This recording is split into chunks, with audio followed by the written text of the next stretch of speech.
Yaxşı Gülli tor dərsxanaga kelganingizga qarshi olaman. Bugun o'tadigan darsimiz savuz turmali tayyorlash. Avval shundoq bir parcha xamir yig'ib olamiz. Xamir bo'shma emas, ching emas, mush holatda bo'ldi. Xuddi lag'manga xamir yig'ilgandek. Bizning uyda 4 jon odam bor. 600 gram un bilan xamir yig'ib oldim, qizlar. Endi bu xamirimizni 5 minut tindirib olamiz.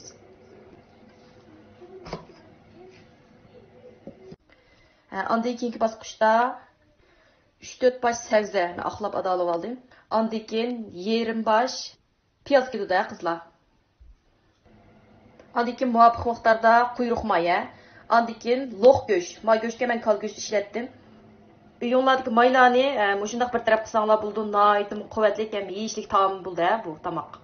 Endi keyingi bosqich o'taylik qizlar. Keyingi bosqichda mau quyruq mayimizni go'sht ezish mashinasida ezib olamiz. Go'sht ezish mashinasi bo'lmasa, to'g'ri olsanglar bo'ldi-mu? Meyni ayırım to'g'ri olamiz. Ma go'shtini ayırım to'g'ri olamiz-mu? Meyni sal ushi qaraq to'g'ritimiz. Ma go'shtini sal cho'ng-cho'ng to'g'ritimiz. Ha qizlar qaranglar, mush holatda to'g'ratdim-mu? Endi bu meyimizni ayirib evetgandan keyin boyaqi go'shtimizni to'g'ritib olamiz. Mana go'shtimizni savaldik. Ma piyozni 3-4 parcha qilib sevetdim-mu? Qizlar, mana savzimizni to'g'ritib oldim, go'shtni, mayni hammasini to'g'ritib oldim, Askartishma mayni bekerek uşaq qilib etdim. Ma ballar bor uyda mayni bekerek uşaq qilib etsanglar, ballar texim bekerek ishtaha bilan yeydi-mu? Endi keyingi bosqichga o'taylar. Keyingi bosqichda qozonimizni qizitib olamiz, qozonni. Qozonimiz qizib bo'lgandan keyin boyaqi mayimizni sevib olamiz, mayimizni qo'yamiz. Hech qanday may qo'ymaylar, shu mayni qo'ymayimizni qo'yib olamiz. Bir qo'rib olamiz-mu, qizarg'icha qo'rib olamiz.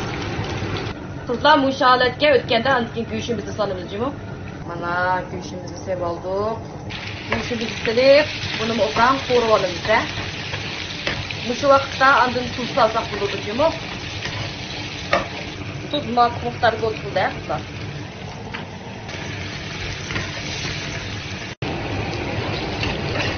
Keyingi bosqichda ma'lum to'g'ri olgan savzimizni solamiz. Silib, buni qo'rib olamiz. Mana savzimiz deb qurib bo'lgandan keyin boyaqi quyruq meyimizning meyini mo yapida yeyishib ketadi. Demak, ko'ngil qattiq tegmaydi, hamda quvvatli. Odatda uyuңlarda may yemaydigan, go'sht qolsanglar, maylar ayırılıp qolgan ishlar bo'lsa, shundaq bir taraf qilsanglar bo'ldi-mu, mush savztirmani etib, bir taraf qilsanglar bo'ldi, ballar bek yaxshi yurdi. Endi qizlar, buningga qarmush ishlatimiz, zir ishlatimiz. Azroq kava uchun uni xo'ajofini ishlatamiz. Muvofiq miqdorda-mu? Qarmush soldim. Zir soldim. Xo'ajoyini kava uchun uni ma'lum. Aralashtirib davomli qo'yamiz. Agar ochiqroq bo'lsin desanglar, ochiq yaxshi qilgan bo'lsanglar, lozning un olatini ishlatib, ochiq qilsanglar bo'ladi.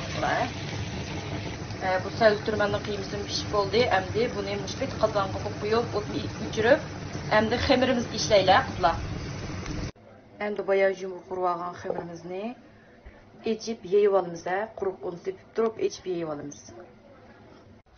Mana qizlar no'g'ish bilan takshi yeyib. Mana qaranglar qizlar takshi bir qur yeyib bo'lgandan keyin endi ching yo'gaymiz-mu?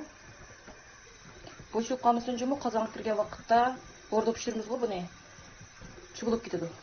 Şuna çındap durup yögeyimiz. Kızlarmanı yögep buldum-mu? Bir qur bisletimiz. Endi bunu cho'ng kichikligini muvofiq miqdorda qilib to'g'rab, jimbilda qo'yib o'rda pishirib olamiz, qizlar. Qizlar mana qaranglar, mushta holatda kesib oldim, Endi mana jimbilni obdan maylab, qozonga suv qo'yib qaynatib olamiz, qaynatib, uni pishirib olsak bo'ladi. O'rda pishiramiz, qizlar. Men pishqanligini ko'rsatay sizlarga. Qizlar mana jimbilga metazib oldim. Taxminan 10 minut 15 minutgacha pishidi-mu? Mana qizlarning tovuğunu yaptık. Ho'rich ketmasin, xuddi mant pishirgan o'xshash pishirib olamiz-mu? Qozonni qaynatib turamiz qizlar-mu, boshlab. Qaynagan qozonga andikin jimbilgi mantini tizgandek tizib pishirib olsak bo'ladi. Pishqanligini ko'rsatayman sizlarga. O't bekerek holatda bo'ladi. Qizlar, mana savuz turmimizni pishib chiqqan oldi, quvvat